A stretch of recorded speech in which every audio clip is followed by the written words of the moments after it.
All right, welcome to The Explainer. So let's talk about something big. When a company absolutely crushes it, who actually gets to decide what happens next with all that success? Let's get into it. Okay, I want you to picture this. You're the CEO. You've just had a monster of a year, a record-breaking year. The profits are just huge. Your company is literally swimming in cash. The pressure? It's all on you. Everyone is looking right at you. So, what do you do now? So, you've got two pretty great choices on the table. Do you plow that profit back into the business for future growth?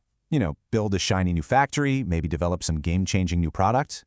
Or do you turn around and reward the amazing team that made it all happen with some massive bonuses? Look, they're both fantastic options. But here's the kicker. You probably can't do both. So who makes the call? And right there, that question, it gets to the heart of the matter. See, this isn't just some numbers on a spreadsheet business problem. No. It's a people problem. And to even begin to figure it out, we need to talk about a really important group. We need to meet the stakeholders. So what on earth is a stakeholder? Well, it's actually pretty simple. Think of it like this. It's anyone who has a stake in the game. Any person, any group. Basically, anyone who has an interest in what your company does because, and this is key, your decisions are going to have a real, tangible impact on them. And what's kind of mind-blowing is just how big this group really is. We're not just talking about the shareholders, the owners with the stock certificates. We're talking about the employees who are in the trenches every single day, the customers who vote with their wallets, the government officials who lay down the law, even your suppliers, your partners. And hey, let's not forget the community, the actual neighbors who live next door to your factory. Every single one of them has a stake. Okay, so this brings us right to the main event, the central conflict. You've got all these different people involved, so the big question is, what does everybody want? And here is the problem. The whole shebang, right here. Every single one of them wants something different. And it's not just that their goals are a little misaligned. Oh no, a lot of the time they are in completely opposite corners. So yeah, this is where things get interesting. You're basically setting the stage for a massive, inevitable clash. It's a headache every single business leader has to deal with. Let's look at the most classic example of this. The source material from the ACCA really nails it. It says different stakeholders have different interests that may conflict. And let me tell you, they're not saying may as in it might happen. They mean may as in, oh, it's absolutely going to happen. It's a certainty.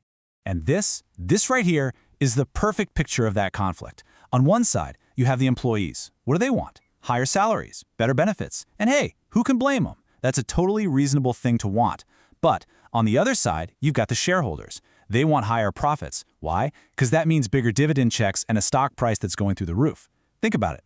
Every single dollar that goes into an employee's paycheck is a dollar that doesn't go into the profit column. It's a classic tug of war.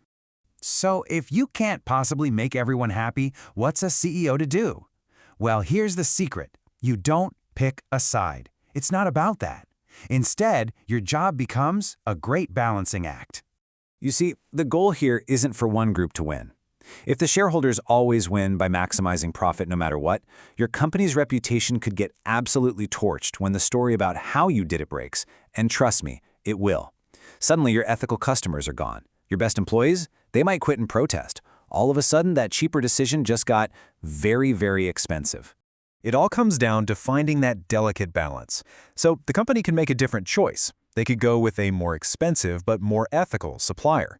Sure, profits might be a little lower in the short term. The shareholders might have to, adjust their expectations for the next quarter. But now your employees are proud of where they work. Your customers are loyal because they believe in your brand's values. And the company as a whole is building something way more valuable, long-term trust. And that right there, is the reality of leading a business today. It's not about finding one single magic right answer. It's about navigating this incredibly complex web of competing interests, all of them legitimate, by the way, to build a company that's strong enough to actually last. So what's the big takeaway from all this? Well, it's this. A company is not just some machine for printing money for its owners. It's more like a living, breathing ecosystem. And its survival, its long-term health, depends completely on its leaders' ability to manage all those conflicting needs, to find that absolutely crucial, delicate balance. Which, brings us right back to where we started, but now we're looking at it a little differently. Maybe the real question isn't who runs the company, maybe it's who does the company really work for? Is it the shareholders? Is it the employees? The customers? Or is the real answer just a little bit of everyone? Now that is something to think about.